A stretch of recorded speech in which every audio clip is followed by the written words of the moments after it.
हजरत अली मुर्तजा फरमाते हैं सैयदा फातिमा ने कभी मुझे कोई कुछ कहा ही नहीं, कभी फरमाइश ही नहीं की। एक दिन बीमार हो गई तो कहने लगी, मैं करीब बैठा तो मैंने कहा फातिमा जिंदगी में तूने कभी कुछ नहीं मांगा, और इज्जत वाले बाप की इज्जत वाली बेटी, मेरा दिल करता है कोई फरमाइश तो करना। तो हजरत फातिमा कहने लगी, अली अगर एक अनार मिल जाए ना, अगर एक, मेरा दिल कर रहा है अगर एक अनार मिल जाए, एक अनार मिल जाए तो तबीयत चाह रही है अनार खाने को।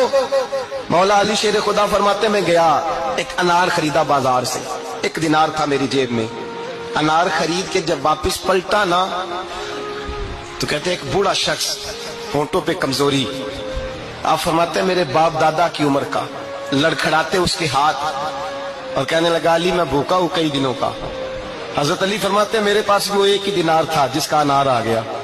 कहते मैंने उसी वक्त वो अनार निकाला, उस शख्स के हाथ में रखा, बोझल कदमों से जब मैं अंदर दाखिल हुआ ना तो पाक रसूल